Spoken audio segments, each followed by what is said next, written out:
ช่างหางน้องเอกสิทธิ์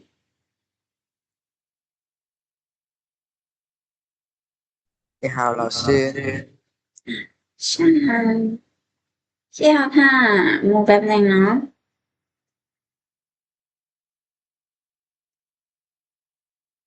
น้องหาก็เข้ามาใหม่บอกโดยอ๋อแต่ว่าน้องก็คุมเดินแล้วบ่ะประมาณอาทิตย์หนึ่งเดี๋ยวอาจารย์อ๋อแต่ว่าน้องหาก็เข้ามาเฮียนนี้เป็นบอกโดยโอเคเป็นอย่างเนาะแต่ว่าหาก็เข้ามาแต่ว่าอาจารย์สิปิดคอร์สสอนเริ่มต้นวันนี้แล้วเนาะทำแบบหนึง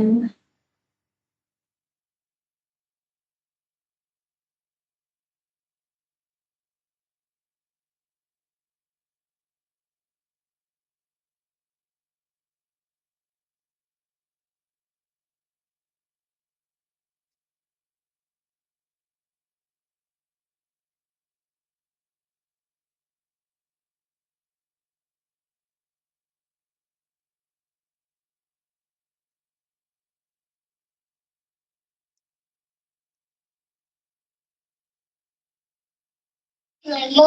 angkat luego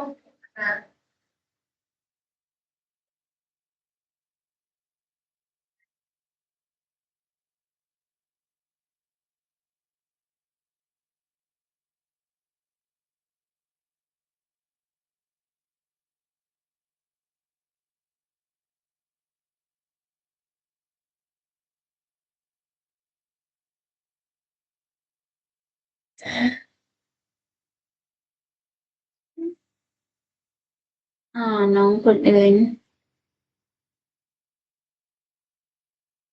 บ่แน่ใจว่าคนอื่นเขาจะทันมาอยู่บ่เนาะโอเค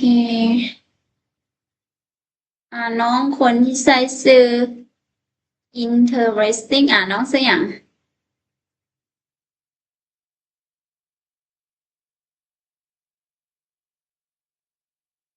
เป็นหยังเนาะน้องอาจจะบ่ใช่หรือเปล่าโอเคหมู่ยามว่าหมู่น่าจะบ่ทันเข้ามาเห็นเนาะโอเคแต่ว่าคำศัพท์หั่นอาจารย์ได้สอนไปก่อนอาทิตย์แล้วเนาะฉะนั้นวันนี้โดยอาสบายดีจารย์ตอนเรียนอาจารย์อ่าน้องอั่นหาก็เข้ามาบ่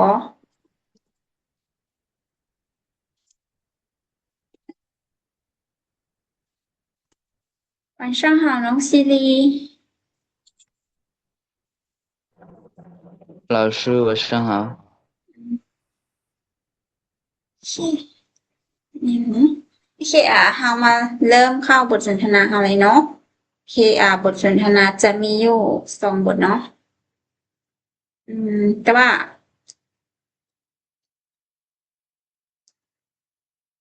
บ่ยากปานใดเนาะฉะนั้นอาจารย์จะไปทั้ง2บทเรื่องเลยเนาะฮัตเตอร์โอเคเนาะ你高中毕业以后想上什么大学你高中毕业以后想上什么大学你เป็นเจ้าเนาะ高中高中เป็นมปลายเนาะ毕业เป็นเรียนจบหรือว่าจบการศึกษาเนาะ以后หลังจากเนาะ早上好，老师。晚上好เนาะน้องหมอ哦，晚上好。哦，ลืมละแควนซีน้องอาจจะตื่นเต้นโอเคน้องหมอได้เข้ามาเรียนเดินเนาะ แม่แม่นแต่ว่ามื้อนี้อาจารย์จะปิดคอร์สสอนแล้วเนาะเพราะว่าช่วงนี้อาจารย์บ่ค่อยทันมาสอนและอาจารย์บ่มีเวลามาสอนน้องๆแล้วเนาะโอเคมีแต่เดี๋ยวต่อไปถ้ามีเดี๋ยวอาจารย์มีเวลามาสอนแล้วเดี๋ยวอาจารย์สิแจ้งลงยูทูบเนาะ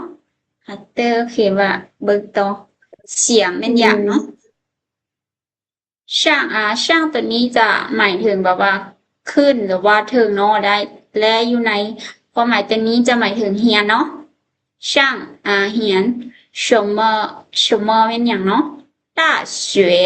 大学เป็นมหาวิทยาลัยเนาะ你高中毕业以后想上什么大学หลังจากเจ้าเรียนจบม.ปลายอยากเข้าเรียนมหาวิทยาลัยใด我想上老挝国立大学你呢我想上老挝国立大学你呢我เป็นค่อยเนาะเสียงอยากช่างช่างเป็นเรียนหรือว่าเข้าเรียนเนาะ老挝国立大学ตัวนี้จะเป็นชื่อของมหาวิทยาลัยแห่งชาติลาวเนาะแต่ว่าอยู่ในภาษาจีนจะมหาวิทยาลัยแห่งชาติว่าเป็น老挝国立大学เนาะ老挝ลาว国立ทีนี้เป็นแห่งชาติเนาะ大学มหาวิทยาลัยแห่งชาติลาวเนาะ你เจ้าเนดี我想上老挝国立大学你呢ข้อยอยากเข้าเรียนมหาวิทยาลัยแห่งชาติลาวเจ้าดี我也是我也是我ค่อยเนาะเย่ตัวนี้มันแปลว่ากอเนาะหรือว่าคือกันชื่อมันค่อยก็คือกันเนาะ我也是ค่อยก็คือกันเอาเติมมาตัวบทที่สองเนาะบทที่สองกับบทที่ยากปานใดโอเคฉะนั้นอาจารย์สีเว้าไปทั้งสองบทเลยเนาะ你们认识吗你们认识吗你们พวกเจ้าเนาะ认识รู้จักมาบ่你们认识吗พวกเจ้ารู้จักกันบ่เนาะเจ้ารู้จักกันบ่สมมติแบบเราเห็นเขาเจ้าลงกันแล้วเขาถามเนาะพวกเจ้ารู้จักกันบ่他是我师兄他是我师兄师兄หรือว่า学长เนาะ学长เนาะอยู่บทอยู่คำศัพท์ของเราก่อนหน้านี้เนาะโอเคแต่ว่าชื่อช่วงอาจจะใช้อยู่ในมหาวิทยาลัยหลายก็เนาะแต่ว่า学长สามารถใช้อยู่ในม.ต้นม.ปลายหรือว่ามหาวิทยาลัยก็ได้เนาะถ้าเราผู้ชายเนาะชื่อแม่น我会师兄รุ่นอายเนาะ他是我师兄เราเป็นรุ่นอายของค่อยเนาะ原来是这样原来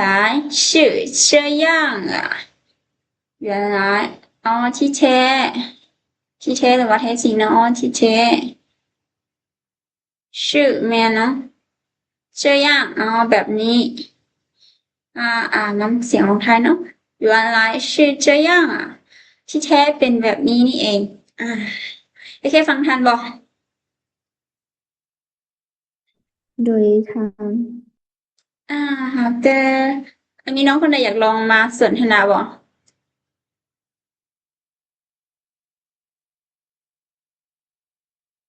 จะมั้ง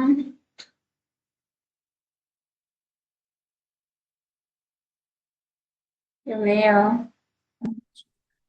แล้วนะจ๊ะแต่โอเคอีกคนหนึ่งเนาะมีน้องคนใดสะดวกสิมาสนทนากับน้องหมอบ่เบื่อเสียเวลานะทุกคนเพราะว่าเวลาของเรามี อา จำกั จา ด รย์น้อง เนาะ อาจารย์ แต่น้องซีรีเป็นบ่น้องอาจารย์ ซีรีเป็นบ่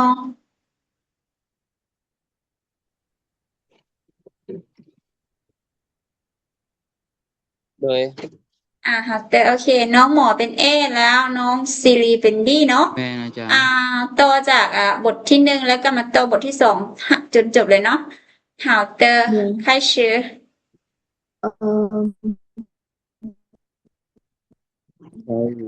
你高中毕业以后想上什什么เนาะ什么大学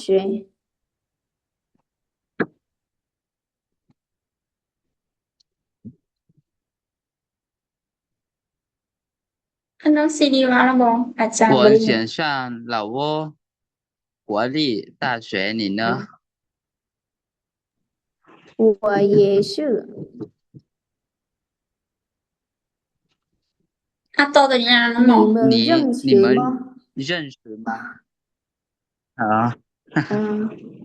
ใครอาจารย์ โอเคอ่ะน้องซีดีน้องม เนาะ อเลย对，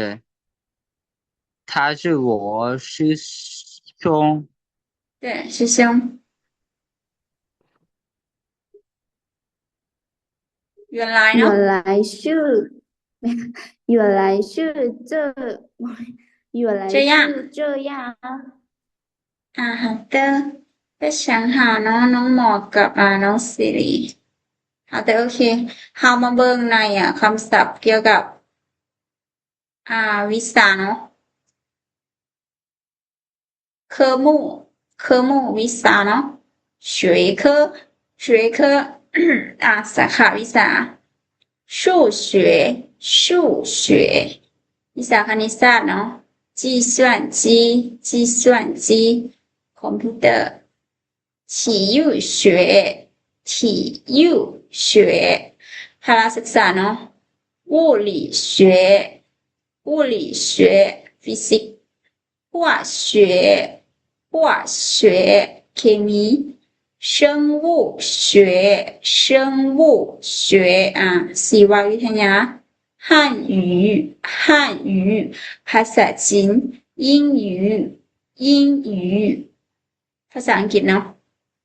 政治学การเมือง社会学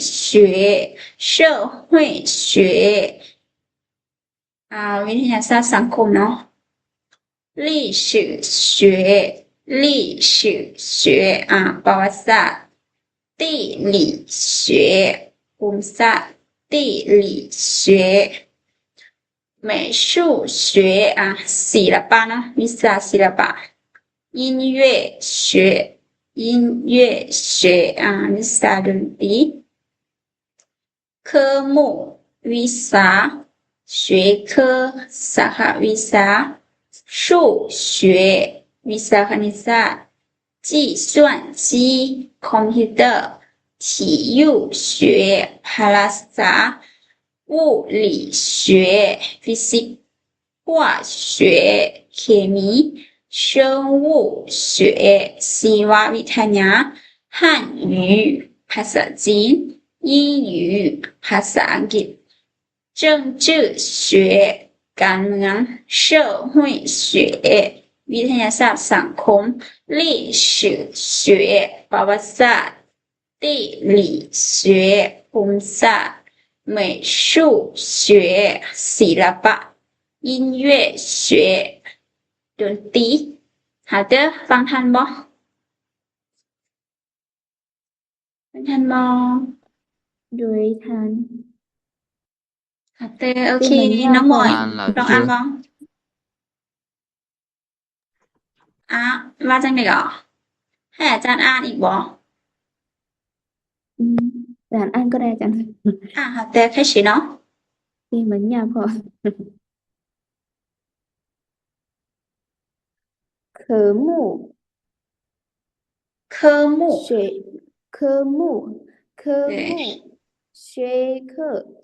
学科对数学计เนาะ计算机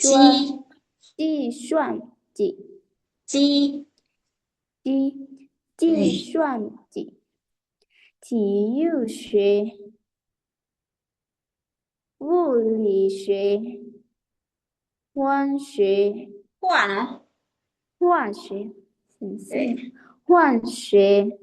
生物学汉语英语政治学社会学社会学、历史学、地理学、美术学、音乐学。好的非常好น้องหมอ谢谢老师。โอเคฉียังมีน้องคนใดอยากลองอ่านอีกบ่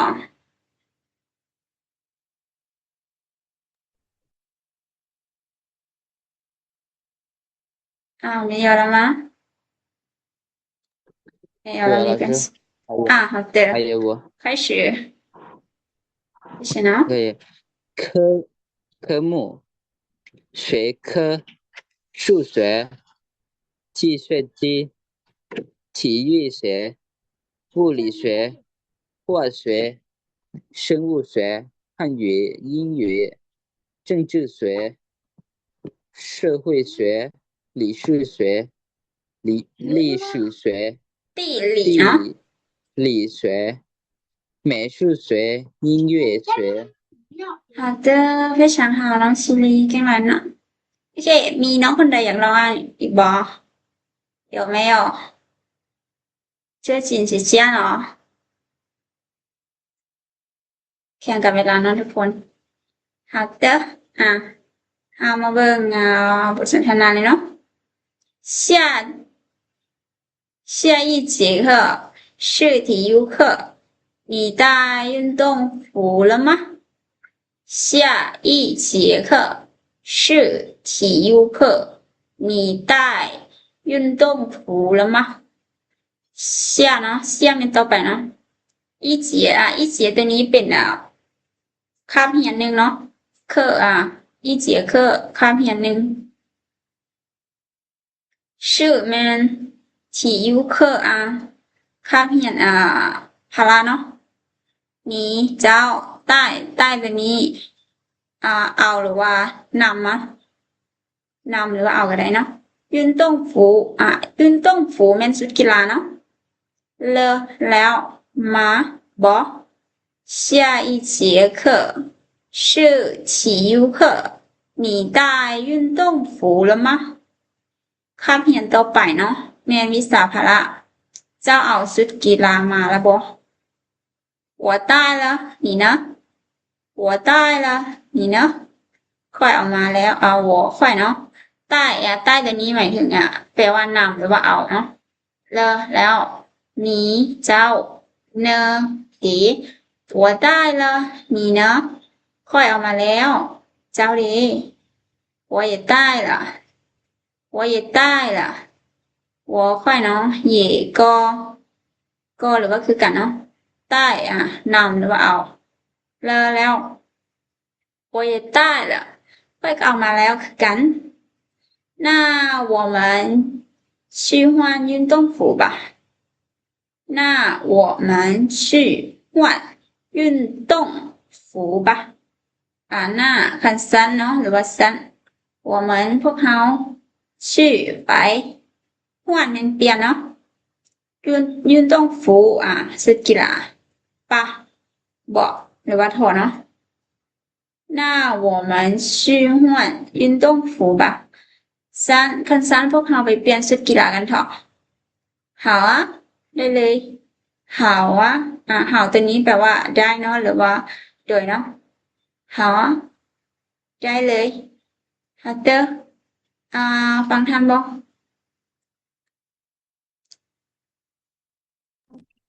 สวยค่ะอาจารย์好的แค่น้องหมอเนาะมาสนทนากับน้องซิลีน้องซิลีสะดวกบ่สะดวกอาจารย์好的โอเคให้น้องซิลีเป็น A แล้วให้น้องหมอเป็น B เนาะ开始好下一节课是体育课你带运动服了吗我带了你呢我也带了那我们去换运动服吧好非常好นะน้องซิลีกับน้อง谢谢老师可惜非常好น้องซิลีกับน้องหมอเนาะ好的โอเคอันนี้มันเป็น จุดเนาะวรรคจุดแต่ว่า อาจารย์สิข้ามอันนี้ไปก่อนเนาะโอเค เดี๋ยวพวกน้องไปเบิ่งอยู่ไหน อาจารย์สิลงอยู่ไหนเพจ Facebook กับTikTok เนาะแล้วก็ YouTube อาจารย์ก็ลงเนาะโอเคเดี๋ยวพวกน้องไปเบิ่งคืนเนาะเพราะว่าเดี๋ยวเวลามันสิบ่ทันอาจารย์สิพาพวกน้องมาเบิ่งตัวนี้ก่อนเนาะเพราะว่าตัวนี้มันจะสำคัญก่อนเนาะอันนี้เป็นตัวเลขคณิตศาสตร์เจียเป็นหมายบวกเนาะเฉียนหมายลบเฉิงคูณ除หาร等于เท่ากับ不等于บ่เท่ากับเนาะ小于น้อยกว่า小于大于ใหญ่กว่าเนาะ小于等于น้อยกว่าหรือเท่ากับเนาะ大于等于ใหญ่กว่าหรือเท่ากับตู้เป็นองศาเนาะองศาเกินเท่าหักคันสอง无穷大ส่วนไข่เนาะ无穷大ส่วนไข่เชิง无穷大บวกส่วนไข่负无穷大ลบส่วนไข่อันนี้อาจารย์ใส่เพื่อให้พวกน้องรู้ว่าถ้าเป็นตัวเลขหมายลบเมนลบทางหน้าเมนให้เขาใส่เจิ้งเนาะแล้วถ้าเป็นหมายบวกทางหมายบวกทางหน้าเมนให้เขาอาจารย์ใส่ผิดบ่负ลบบวกเจิ้ง负นี่อาจารย์ใส่ผิดเนาะเดี๋ยวอาจารย์ลงแล้วไหนใส่ผิดแหละคิดว่า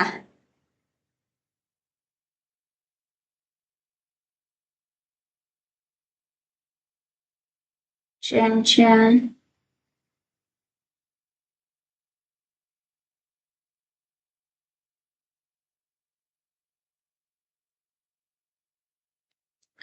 ฟูต้องเป็นลบนะอาจารย์ใส่สัญลักษณ์พี่น้อง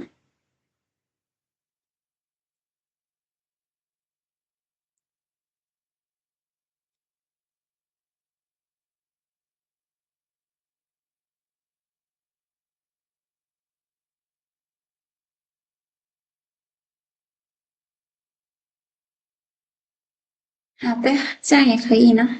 OK，อาจารย์อาจารย์เมื่อกี้อาจารย์ใส่สัญลักษณ์ผิดไปเนาะ好的เชิง无穷大โอเคอาจารย์ใส่ตัวนี้เพราะว่าส่วนไข่มันมีอยู่ตรงนี้แล้วเนาะแต่ว่าอาจารย์ใส่ตัวเชิงกับปูเพื่ออยากให้พวกน้องรู้ว่าถ้าเป็นเครื่องหมายลบอยู่ทางหน้าตัวเลขเนาะใส่เป็น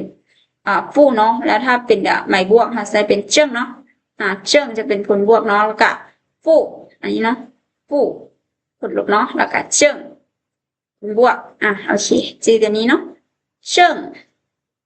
无穷大บวกส่วนไข่负无穷大ลบส่วนไข่求和ผลบวกเนาะ求和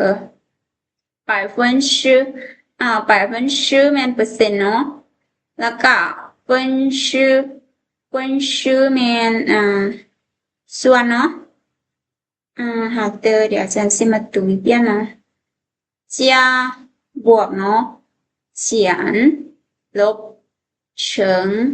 คูณ除หาร等于เท่ากับ不等于บ่เท่ากับ小于น้อยกว่า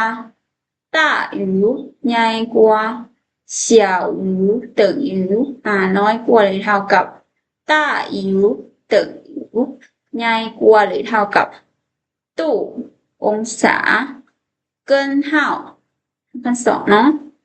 无穷大ส่วนไข่เชิง无穷大บวกส่วนไข่นะ负无穷大ลบส่วนไข่求和ผลบวก百分之เปอร์เซ็นต์เนาะ分ชื่อ分ชื่อเป็นส่วนเนาะหาเตอโอเค อาจารย์น่าจะบททานให้ทุกคนอ่านเนาะอาจารย์สิพาเฮามาเบิ่งตัวการใช้สมมุติ1 บวก 1เนาะเท่ากับเท่าใดโอเค一加一เนาะ等于等于เท่ากับเนาะ多少แม่นเท่าใดเนาะหรือว่าเขาจะใช้เป็น等于几ก็ได้เนาะ几ก็ได้เนาะก็คือความหมายก็คืออันเดียวกันเนาะ等于几กับ等于多少เท่ากับเท่าใดเนาะ一加一1 บวก 1เนาะ1 บวก 1一加一等于多少ก็คือไม่เท่าเนาะหรือว่า等于几อันนี้เนาะอันนี้4 ลบ 2เท่ากับ2เนาะ4减2等于24减2等于25 คูณ 2เท่ากับ10เนาะ5乘2等于105乘2等于10เนาะ5 คูณ 2เท่ากับ109หาร3เท่ากับ3เนาะ9除3等于3 9除3等于35ใหญ่กว่า1แม่นบ่5ใหญ่กว่า1เนาะ5大于1 5大于15ใหญ่กว่า15นี่大于5แม่น5เนาะ大于แม่นใหญ่กว่า1แม่น1เนาะ100%ถ้าเป็นภาษาจีนเนาะ100%จะเป็นเปอร์เซ็นต์แม่นบ่แล้ว100%เอา100%หันเอาเปอร์เซ็นต์มาไว้ข้างหน้าเนาะแล้วตัวนี้มัน100แม่นบ่เอา100ไปไว้ข้างหลังเนาะเปอร์เซ็นต์แล้วก็100เขาจะเว้าแบบนี้เนาะเขาจะเว้าเปอร์เซ็นต์ก่อนแล้วค่อยเว้า100เนาะ100%ก็คือ100%เนาะเราจะเว้าเป็น100%แม่นบ่เราจะเว้า100ก่อนแล้วค่อยเว้าเปอร์เซ็นต์เนาะแต่ว่าภาษาจีนจะเว้าเปอร์เซ็นต์ก่อนแล้วค่อยเว้า100เนาะ100%ถ้าเป็น80%เนาะถ้าเป็น80%ก็จะเป็น80%80จะแม่น80แม่นบ่80จะเป็นเปอร์เซ็นต์เนาะ8080ก็คือ80%เนาะแล้วถ้าเป็นเลขส่วนแม่นบ่เลขส่วนเนาะ2 ส่วน 3เนาะก็คือ2 ส่วนในทั้งหมดของ3ส่วนเนาะ3分之จะใส่3ก่อนเนาะ3แล้วก็ส่วน2เนาะแต่ว่าเขาจะเว้าทางกับกันเนาะก็คือเว้า2มาส่วน3เนาะก็คือ2ส่วน3ถ้าเฮาเว้าแม่นบ่2ส่วน3แต่ว่าเขาจะเว้า3ก่อนเนาะ3分之3ส่วน2เขาจะนับทางหลังมาเนาะ3分之2ก็คือ2ส่วน3ไล่จากทางหลังมาเนาะ3分之2 2ส่วน32ใน3ส่วนเนาะโอเคอย่างงงนะทุกคนถ้าเป็น1 ส่วน 3เนาะ1ส่วนในทั้งหมดที่มี3ส่วนเนาะ3分之13分之1ไล่จากข้างหลังมาเนาะ1ส่วน33分之13分之1โอเคทุกคนฟังทันอยู่บ่ เข้าใจอยู่บ่ 对ท่านอาจารย์ 好的เพราะว่าเดี๋ยวเวลาก็หมดแล้วเวลาอยู่ไหนนี้กระเจ้าก็เตือนมาเคสนั้นเวลาของเราก็เลยหมดลงนะฉะนั้นมีแต่ทุกคนไปเรียนคืนเนาะแล้วมีตัวใดที่บ่เข้าใจแชทถามอาจารย์อยู่กลุ่มก็ได้เนาะหรือว่าแชทหาอาจารย์ส่วนตัวเนาะโอเคบ่ โดย โด โอย เค แล้วคอร์สของเราจะจบลงในเท่านี้เนาะถ้ามีอัปเดตหรือว่าอาจารย์มีเวลาแล้วสิมาสอนต่ออาจารย์ชี้แจงลงในกลุ่มเนาะหรือว่าถ้ามีอัปเดตอีกอย่างเดี๋ยวอาจารย์ชี้แจงลงในกลุ่มเนาะฉะนั้นคอร์สของเราสิเรียนมาจบแต่เท่านี้ก่อนแต่อาจารย์หวังว่าทุกคนจะยังศึกษาเรียนต่อภาษาจีนต่อไปเนาะถ้าทุกคนมีปัญหาตัวใดหรือว่ามีคำถามตัวใดที่บ่เข้าใจสามารถแชทถามอาจารย์อยู่กลุ่มได้เนาะเกี่ยวกับการเรียนภาษาจีนเนาะโอเคบ่ โดยโอเค 好的，再见，谢谢大家。谢谢老师谢谢不客气。谢谢你的时间老师客气，不客气。